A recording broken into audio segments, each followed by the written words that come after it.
Today I am making a dollhouse room for my little powerlifting pizza. I'm going to start with a pizzeria vibe, exposed red brick, pizza oven in one wall, fridge in the other, and a chalkboard on the back. Then I'm leaning into a gym aesthetic with a foam mat floor, along with a weight bench and some yoga mats. I'm also going to add some neon style signs over the oven for tanning and the fridge for cryotherapy. It's giving pretty potato deep fryer all over again. I'll also use this chalkboard as a sign for the gym. Finishing touches are a foam roller shaped like a rolling pin, a towel made from a checkered napkin, and a protein shaker filled with marinara sauce. Do you ever look at something you've designed and question every decision you've ever made in your life?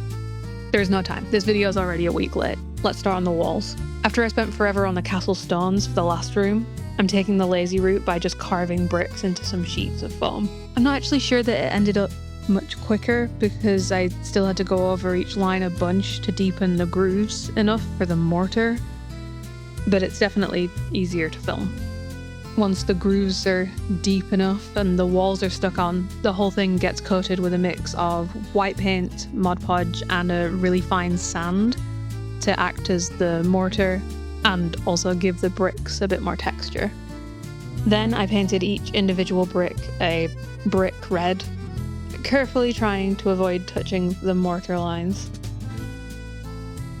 And then I just madly dry brushed over the top of all of them to emphasize the texture, so I ended up having to paint the mortar white again anyway.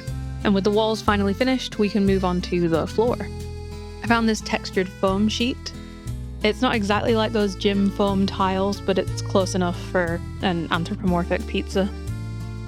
I cut out inch square tiles and alternated the pattern. And that's the floor done. Now over to Nomad Sculpt to make some furniture, starting with the pizza oven, which is just a bunch of bricks in a series of arches. Super simple. That gets the same paint job as the wall bricks with the lighter dry brushing before being jammed into the hole in the wall that's just a little bit too small for it.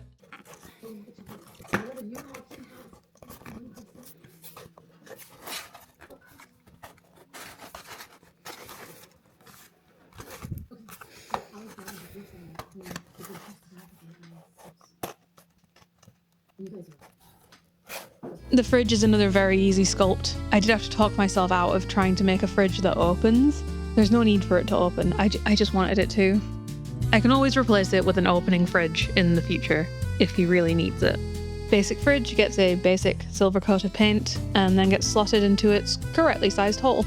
I wanted to add a weight bench and decided that the bench part should be triangular to accommodate his pizza shape.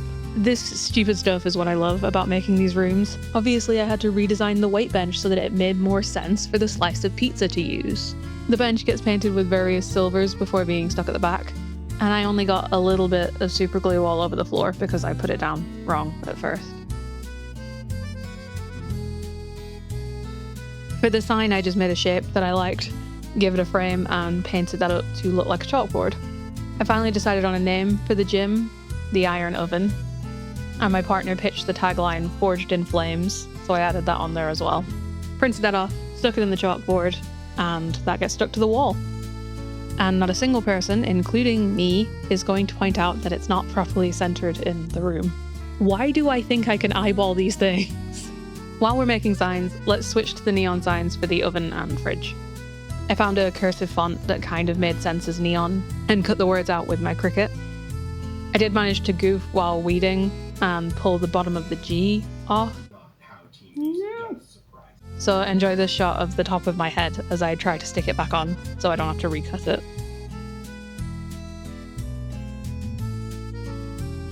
With the G recombined, I traced the basic shape onto some thin plastic, and it really reminded me of a long tailless Simba.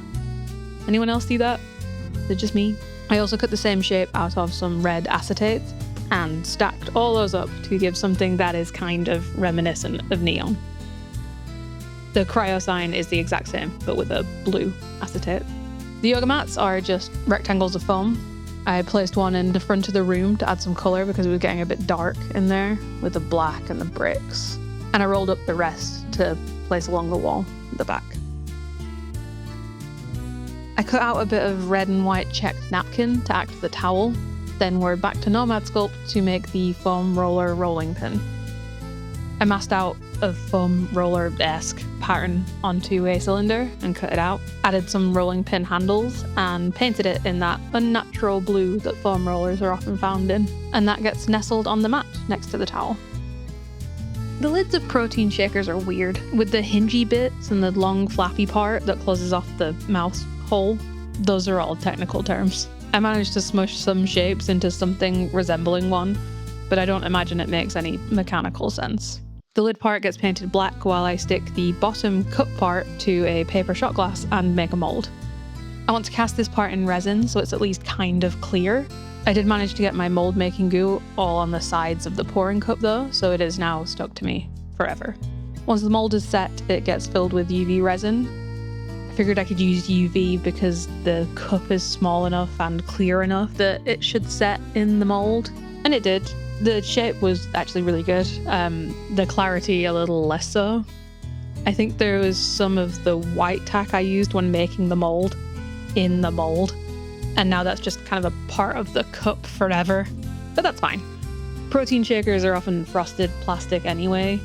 I only wanted it see-through so you could see that I've filled it with red paint because it's marinara sauce.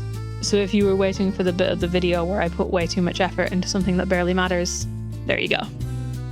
And to finish off, I sculpted some pendant dome lampshades that get painted in a dark green and gold for some classic pizzeria lighting. Finally, Powerful Pizza gets positioned prominently in the pivotal point of the pizzeria.